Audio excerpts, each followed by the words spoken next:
चूड़ी पहनाने वाली आई। गोसाई जी ने कहा कि जाओ हमारे घर में जितनी बहुएं हैं सबको चूड़ी पहना दो और पैसा यहां ले लेना आके। के 7 पुत्र थे तो 7 बधुएं थी।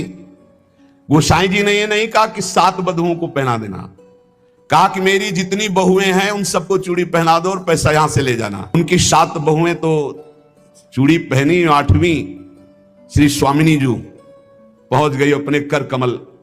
जे ही उस चूड़ी पहनाने वाली ने श्री जी के कर कमल को देखा, अशुभ प्रवाह, आनंद मूर्ति हमारी प्यारी जो है अशुभ प्रवाह होने लगी।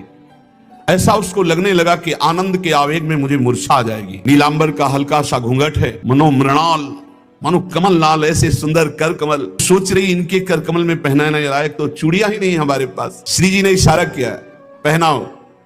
किसी तरह वो प्रेम शिथिल होते हुए जैसे जैसे इशारा होता गया वो चूड़ियां पहनाई।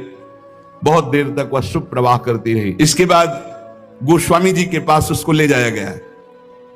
गोस्वामी जी ने 7 बहुओं की चूड़ी के कितने पैसे होते? दूसरे का 7 नहीं 8। गोसाई जी ने कहा 7 बहुएं तो तू 8 की बात कैसे कह रही?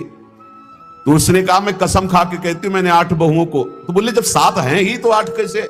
तो उनका मैं कसम खा के कहती हूँ 8 बहुएं थी और मैंने 8 को पहनाई है, और जो 8वीं थी वो इतनी सुंदर थी, इतनी, और रोने लगी। गोसाई जी ने कहा कि ऐसा कैसे हो सकता है, चलो इससे झंझट हटे। 8 बहुओं की चूड़ी पहनाने के पैसे दे दिए।